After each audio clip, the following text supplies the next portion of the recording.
2014년 12월에 이 땅콩 회항이라는 사건이 있었습니다.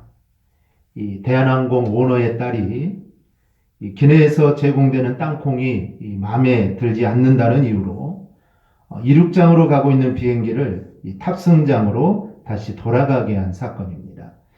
정말 아무리 기분이 나쁜 일이 있더라도 비행을 마친 후에 문제되는 부분을 해결했어야만 합니다. 하지만 이 오너의 딸이라는 권세를 이용하여서 이 비행기를 되돌리게 됩니다. 얼마 전에는 이 동남아시아에서 사업을 하는 중소기업의 사장 아들이 기내에서 난동을 부렸습니다. 그런데 알고 보니 이 사람이 한 번 그런 것이 아니라 이 상습범이었습니다. 즉 비행기를 타기만 하면 이런 식으로 정말 막무가내로 난동을 부렸던 겁니다. 창피하게도 외국의 유명한 가수가 이 사람을 제압하게 되었고 그로 인하 이 사건이 세상에 알려지게 되었습니다. 또한 이름만 되면 알만한 이 대기업의 회장의 아들이 이 폭행을 저질렀습니다. 그런데 찾아보니 이 집안은 이런 일이 한두 번이 아니었습니다. 아들이 폭행을 저지르는가 하면 대기업 회장인 그 아버지는 아들을 때린 사람들을 응징한다고 이 조폭을 동원하여 물리적인 폭력을 행사하기도 했습니다. 그런데 이번에는 또 다른 아들이 또 이러한 폭력을 휘두른 것입니다. 그럼 이런 일이 왜 일어나는 것일까요? 그 이유는 단 하나입니다. 즉 돈이면 무엇이든지 다 된다는 생각을 했기 때문입니다. 돈은 충분히 있기 때문에 내가 하고 싶은 것 내 마음대로 해도 된다라는 그런 생각들을 갖고 있었던 겁니다. 돈이 힘이 있다는 것을 잘 알기에 그들은 돈을 사랑하고 또한 돈이 많다 보니 마음대로 해도 된다라는 생각을 하게 된 겁니다. 그 돈이 자신이 잘못을 해도 문제들을 해결해 줄 것이다 라는 그런 생각들을 했던 겁니다. 본문에 나오는 이 바리새인들도 동일했습니다. 그래서 예수님께서 우리가 바로 앞절, 즉 지난주에 살펴본 대로 불의한 청지기 비유를 통해 이 돈에 대해서 비유로 말씀을 하실 때 이 바리새인들은 주님의 말씀을 제대로 듣지 않았습니다. 14절을 보니 바리새인들은 돈을 좋아하는 자들이라 이 모든 것을 듣고 비웃거늘이라고 기록되어 있습니다. 본문은 그들이 이 돈을 좋아하는 자들이다 라고 이렇게 표현을 합니다. 여러분 돈을 싫어하는 사람이 어디 있겠습니까? 누구나 다 돈이 필요하고 돈이 없으면 우리가 이 세상을 살아갈 수 없습니다. 그런데 오늘 본문에서 바리새인들이 돈을 좋아했다라는 이 뜻은 하나님보다 돈을 더 섬기고 있었음을 말하는 것입니다. 우리가 돈이 필요하고 우리가 돈이 있어야 되지만 우리는 이 돈을 하나님보다 더 사랑하고 이 돈을 섬겨서는 안 됩니다. 그런데 이 바리새인들은 돈을 하나님보다 더 좋아하고 또 사랑하고 섬겼다는 것입니다. 누가복음 11장 39절을 보면 주께서 이르시되 너희 속에는 탐욕과 악독이 가득하도다 라고 말을 합니다. 즉 그들은 겉으로는 얼마나 경건한 척이 있습니까? 정말 많은 사람들이 봤을 때 이 바리새인처럼 경건한 사람은 없습니다. 즉 겉으로는 경건한 척하지만 그 마음속에는 정말 탐욕과 악독이 가득한 자들이었다고 주님이 말씀을 합니다. 이 신학자들은 이 당시 바리새인들은 율법을 해석하는 이 서기관직을 맡았기에 판결을 불이하게 하여서 뇌물을 받고 또 성전에서 봉사하는 가부들의 재산을 착취했다라고 말을 합니다. 이렇게 물질의 노예가 된 그들은 주님의 교훈에 그들은 순종할 수가 없었던 겁니다. 주님은 물질은 가난한 자들에게 나누어 주도록 교훈했지만 그들은 물질을 모으는 재미에 빠져 있었습니다. 주님은 물질이 하나님이 주시는 영적인 축복에 비해서 정말 작은 것이라고 하였지만 그들은 물질을 삶의 기반으로 그들은 숭배했습니다. 주님은 물질은 하나님의 것, 즉 남의 것이다 이렇게 보셨으나 그들은 물질은 내 것이다 라고 그렇게 생각을 합니다. 이렇게 물질에 대해서 예수님과 정말 상반된 개념을 갖고 있으니 주님이 물질에 관한 교훈을 해도 그 교훈이 그들의 귀에 들어올 리가 없습니다. 오히려 그들은 이렇게 말하는 주님을 조롱하고 주님을 비웃었던 겁니다. 우리 성도 여러분, 이처럼 물질을 숭배하는 사람이 되면 주님이 말씀하시는 교훈과 진리를 우리는 절대로 받아들일 수 없습니다. 즉 기가 막혀서 하나님의 말씀이 내 안에 들려오지 않는다는 것입니다. 주님의 말씀은 물질을 모으라는 것이 아니죠. 물질을 나누어 주고 물질은 네 것이 아니다. 물질 우리는 청딕이다라고 말을 하는데 그 물질에 대한 생각들이 내 안에 고정되어 있으면 주님의 말씀은 절대로 내 귀에 들리지 않습니다. 즉 물질이라는 우상에 대한 탐심으로 그 마음이 사로잡혀 있기 때문에 하나님의 말씀이 들리지 않습니다. 그러므로 주님은 우리에게 삼가 모든 탐심을 물리치라. 사람의 생명이 그 소유에 넉넉한 데 있지 아니하리라 라고 우리에게 교훈하십니다.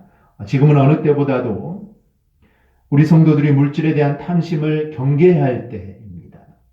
우리가 살아가는 지금의 세대는 물질이면 무엇이든지 가능하다고 생각하는 물질 만능주의 시대입니다. 이럴 때 사탄은 물질에 대한 탐심과 염려와 유혹으로 우리의 마음을 더럽게 만들려고 합니다. 그러므로 우리는 더욱 물질에 대한 이 탐심을 경계하고 우리가 오직 주님만을 섬기고 의뢰하는 그런 생활들을 우리가 해야 합니다. 오늘 바리새인들의 모습을 통해 우리가 세상의 물질에 너무 깊이 빠지면 주님과 교제는 단절된다는 이 사실을 우리가 절대로 잊지 않기를 바랍니다. 이런 자들에게 예수님께서는 돈으로 모든 게 이루어지는 것이 아니다라는 말씀을 다시 한번 하시는 겁니다. 지난주 우리가 말씀을 통해서 주님은 한번 말씀을 하셨습니다. 그런데 바리새인들은 그 말을 듣지 않습니다. 그래서 주님은 다시 한번 말씀을 합니다. 그것이 바로 우리가 주일학교 때부터 많이 들었던 거지 나사로의 이야기입니다. 바로 이 이야기는 이런 맥락에서 우리 주님이 우리에게 주신 말씀입니다. 오늘 말씀을 통해 우리가 알아야 할 것이 하나 있습니다. 그것은 하나님이 이루어 나가시는 역사는 물질의 힘으로 이루어지는 것이 절대로 아니라는 점을 우리는 분명하게 알아야 됩니다. 즉 하나님의 일은 물질로 하는 것이 아닙니다. 이것을 우리는 분명히 알아야 됩니다. 그러므로 우리는 먼저는 돈보다는 즉 물질보다는 하나님의 나라에 대해서 우리는 관심을 가져야 합니다. 바리새인들이 돈에 대한 예수님의 이야기를 비웃는 것은 저들이 돈을 사랑하기 때문입니다. 그리고 돈으로 인하여 얻게 되는 편리함을 저들은 잘 알았기 때문입니다. 돈이 주는 이로움이 이렇게 많은데, 즉 돈으로 인해서 내가 누리는 것들이 정말 이렇게 많은데 예수님은 그 돈에 대해서 별로 중요하게 여기지 않으니까 자연스럽게 예수님의 말씀이 귀에 들리지 않는 겁니다. 근데 우리가 생각할 게 하나가 있습니다.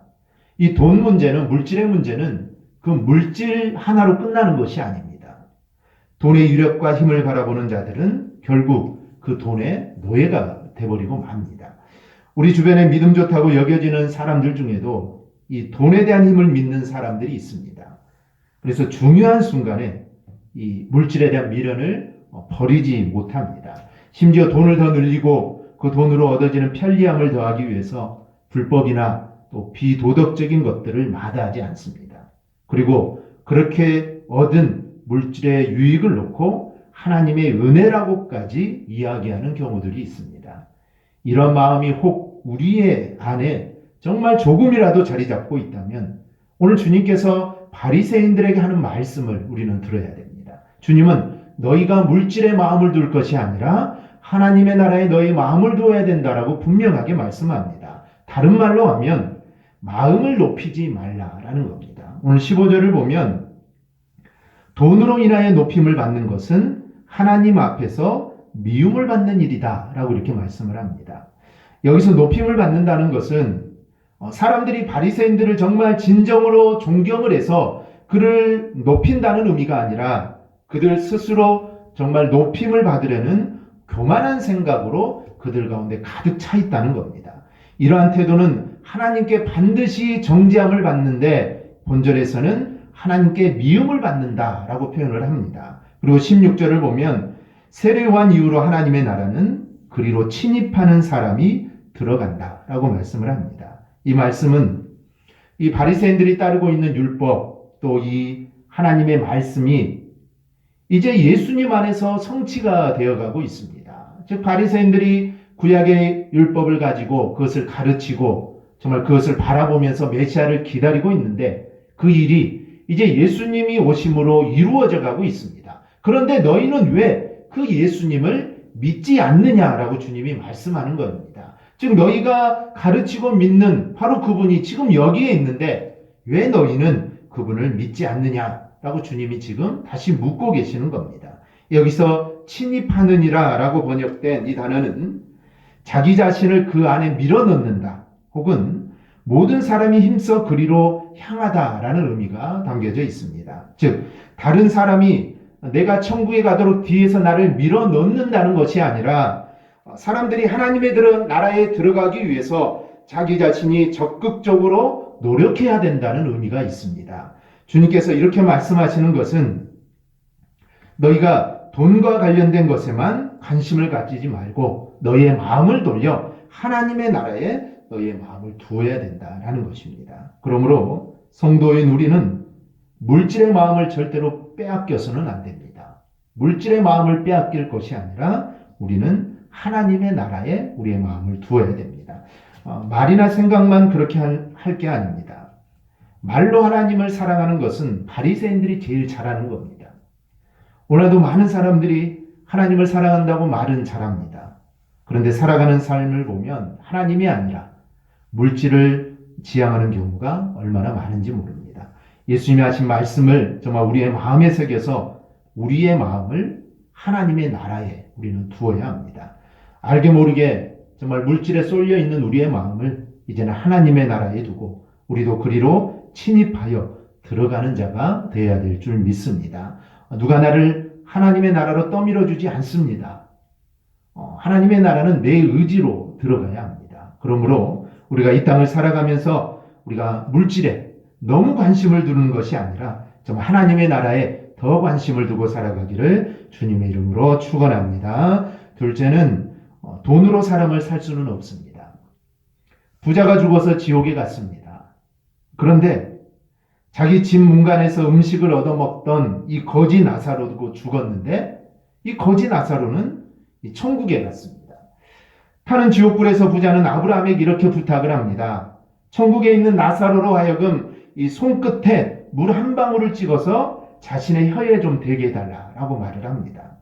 하지만 아브라함은 천국과 지옥은 그렇게 왔다 갔다 할 수 있는 곳이 아니다라고 이야기를 합니다. 그러자 부자는 아직 세상에 남아있는 자신의 가족들을 생각하게 됩니다. 자신의 남은 가족들 역시 자신처럼 물질에 대해 관심이 있었지 하나님의 나라에 대해서는 모르는 자들입니다. 비록 자신은 이 지옥에 떨어졌지만 그래도 가족들은 천국에 갔으면 좋겠다라는 생각을 하게 됩니다. 그래서 아브라함에게 다시 부탁을 하죠. 죽은 나사로가 다시 살아서 가족들에게 가서 이야기를 하면 그들이 믿을 거라고 하면서 나사로를 가족들에게 보내달라고 합니다. 그런데 여기서 우리는 부자는 어떻게 저런 생각을 하고 있을까라는 생각을 합니다. 해야 합니다. 부자는 나사로를 보자 어떤 생각을 했을까요? 자신에게 물을 가져다 주는 사람으로 생각을 합니다. 저 천국에 있는 나사로는 나에게 물을 가져다 주는 사람입니다. 그게 불가능하다고 하니까 나사로를 세상에 보내서 자기 형제들을 위하여 전도해 달라고 합니다. 즉 나사로 정도면 자기가 생각한 대로 움직이게 할 수 있다라고 생각을 한 겁니다. 왜냐하면 세상에 있을 때 이 나사로는 자기 집 문간에서 구걸하던 거지였습니다. 그러니 자기가 무엇라고 이야기하든지 그때는 나사로가 다 들었기 때문입니다. 그러니 이제 천국에 가고 지옥에 가서도 그 나사로는 내 말 한마디면 다 될 수 있다. 이런 생각을 하게 됩니다. 그래서 그게 천국과 지옥으로 나누어진 상황에서도 그렇게 이루어질 줄로 생각을 한 겁니다. 돈을 가진 사람들이 가장 많이 착각하는 것은 자기 마음대로 사람들을 움직일 수 있다라고 생각하는 것입니다. 제가 서두에 말씀드린 그 사건들도 마찬가지입니다. 이 물질이 사람들을 내 생각대로 움직일 수 있다라고 생각하기 때문에 난동을 부리고 그 같은 일을 하는 것입니다. 본문의 부자는 그런 모습을 우리에게 보여주고 있습니다. 그러나 돈이 많든 적든 사람은 모두 하나님께 지음받은 존재이기 때문에 내 마음대로 이래라 저래라 할 수 없는 것입니다. 인격은 하나님이 주신 고유한 권리이며 또 고난입니다. 이것은 그 무엇으로도 바꿀 수 없는 겁니다. 아무리 부자라고 하더라도 가난한 사람의 인격을 자기 마음대로 어떻게 할 권리는 그들에게 주어지지 않습니다. 그러니 정중하게 부탁을 하는 모습을 가져야 합니다. 본문의 부자도 마찬가지여야 합니다. 나사로를 대할 때 정말 그의 인격을 존중하고 정말 부탁하는 모습으로 그에게 말을 해야 되는데 이 부자는 그렇게 하지 않았습니다. 즉 명령조로 이렇게 해달라는 것입니다. 그렇게 했다는 것이죠. 나사로 정도는 내가 생각하는 대로 움직여야 한다는 것. 이 생각은 하나님이 주신 인격을 제대로 생각하지 못한 것입니다. 물질에 대한 권세만 추구하다 보니 그보다 더 크고 중요한 사람 자체에 대한 것을 제대로 보지 못한 것입니다. 성도는 사람을 존중하는 자세를 우리는 가져야 됩니다. 자신이 가진 지위와 물질이 어느 정도인지 간에 자신이 다른 사람을 움직이는 일은 정중해야 합니다. 그리고 절대로 함부로 해서는 안 됩니다. 교사들 중에도 학생들의 인격을 존중해서 존댓말을 쓰는 분들이 계십니다. 어떤 선생님들은 그냥 반말을 쓰지만 또 어떤 선생님들은 존댓말을 쓰는 경우가 있습니다. 이런 분이 성경적인 가치관에 가까운 분입니다.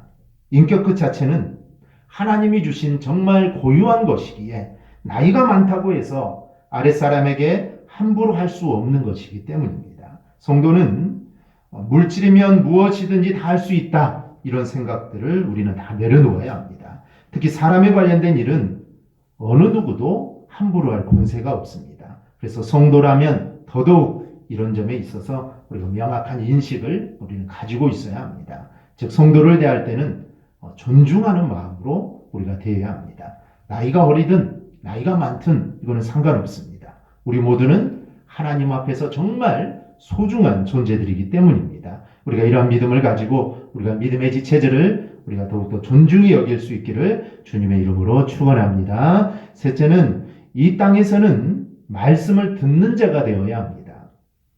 그럼 우리가 마음에 새겨야 할 이 가장 중요한 가치는 무엇일까요? 그것은 하나님의 말씀에 대한 가치가 가장 중요하다는 것을 우리는 절대로 잊어서는 안 됩니다. 본문은 이 점을 우리에게 강조하고 있습니다. 우선 하나님의 나라를 침노하는 자들의 것이다 라고 말씀을 합니다. 16절을 보면 율법과 선지자는 요한 때까지요. 그 후부터는 하나님의 나라의 복음이 전파되어 사람마다 그리로 침입한다 라고 말을 합니다. 즉 천국을 침노하는 자는 하나님의 나라의 복음을 듣는 데서 이루어집니다. 즉 하나님의 나라의 복음 곧 말씀이 중요합니다. 그래서 주님은 이어서 말씀하시기를 율법의 한 획이 떨어짐보다 천지가 없어짐이 쉽다라고 말씀을 합니다. 그만큼 하나님의 말씀이 중요하다라는 것입니다. 결국 바리새인들은 입으로는 말씀을 그들은 강조했지만 행동으로는 돈을 더 사랑하여서 말씀을 가볍게 여겼다라는 점입니다. 반면 진정한 가치를 가져야 하는 것은 다름 아닌 말씀 그 자체입니다. 나사로의 비유에서도 마찬가지입니다. 부자가 생각하기를 죽었던 나사로가 살아나서 자신의 집으로 돌아가야 자신의 형제들이 회개하고 천국으로 올 것이다 라고 이야기를 합니다. 이 사람은 죽은 자가 살아날 정도의 정말 놀라운 일이 일어나야 자신들의 형제들이 믿음을 가질 거다라는 겁니다. 그런데 아브라함의 대답은 어떻습니까?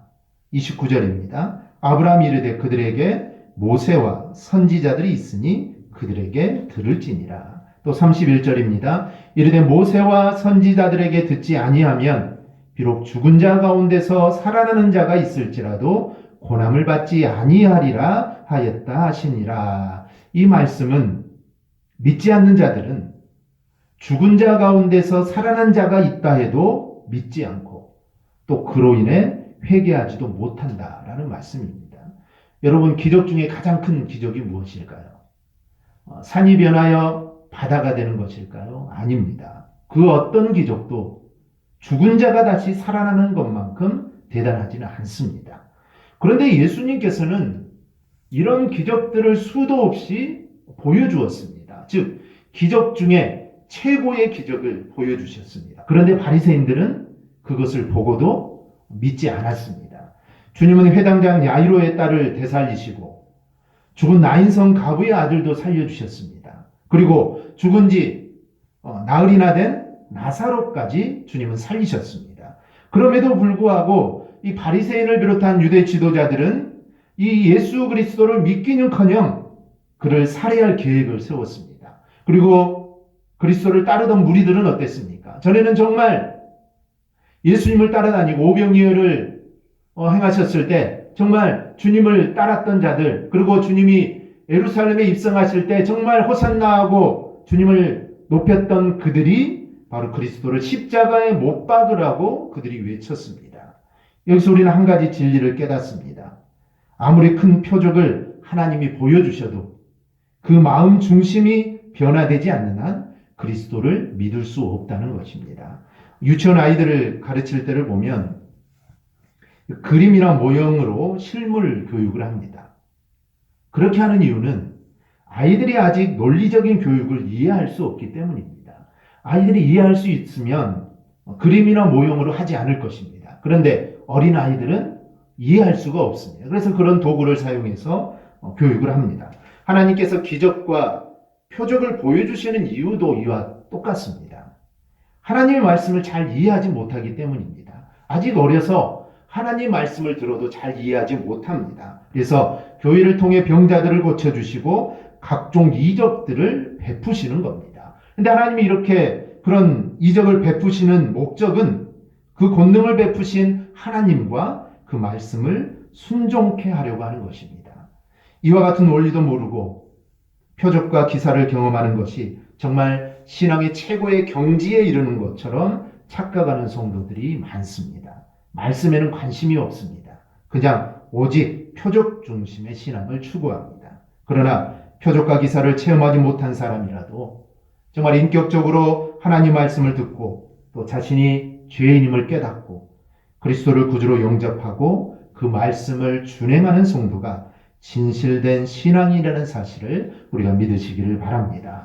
아무리 신비로운 표적을 많이 체험했어도 그리스도의 말씀을 그 사람이 불순종한다면 그 사람은 불신자나 다름없는 사람이라는 것을 우리는 명심해야 합니다. 여기서 우리는 말씀의 능력을 생각하게 됩니다. 영혼을 변화시키는 데는 다른 능력이 필요하지 않습니다. 오직 하나님의 말씀이 바로 능력입니다. 즉 말씀으로 인하여 일어나는 역사가 아니라면 이거는 아무런 소용이 없습니다. 말씀에 관심을 가질 때라야 비로소 하나님의 역사가 일어나게 됩니다. 또한 이 말씀은 이 세상에 있을 동안에 들어야 합니다. 우리가 이 세상에 살아가는 이 날들은 하나님의 말씀을 들을 기회입니다. 지옥에 내려간 부자가 천국에 있는 나사로를 보면서 나사로의 손끝으로 물을 적서 자신에게 달라고 할 때 아브라함의 대답이 무엇입니까? 26절입니다. 너희가 우리 사이에 큰 구렁텅이가 놓여 있어 여기서 너희에게 건너가고자 하되 갈 수 없고 거기서 우리에게 건너올 수도 없다라고 이렇게 말씀합니다. 이 표현은 지옥과 천국에 간 후에는 다시는 그 둘 사이를 오고 갈 수 있는 기회가 없어진다라는 이야기입니다. 기회는 언제 있을까요? 오직 이 땅에 있을 때에만 기회가 있는 겁니다. 이 세상이 지나가면 또다시 기회가 주어지는 일은 절대로 없습니다. 그런데 가톨릭에서는 이 연옥이라는 교리를 만들었죠. 그래서 천국과 지옥 사이에 어떤 대기 장소가 있다라고 주장을 합니다. 그래서 이 사람은 지옥에 가기에는 좀 아깝고 또 천국에 가자니 좀 부족하고 그래서 중간 지역인 연옥이라는 교리를 만들어서 이런 사람들은 연옥에서 대기를 합니다. 그래서 지상에 있는 가족이나 친척들이 그 연옥에 있는 영혼들을 위해 미사나 헌금 또는 교회를 위해 봉사하면 그 영혼이 천국으로 옮겨진다라는 그런 교리입니다. 그러나 주님의 가르침 속에는 연옥에 관한 그 어떤 언급도 없습니다.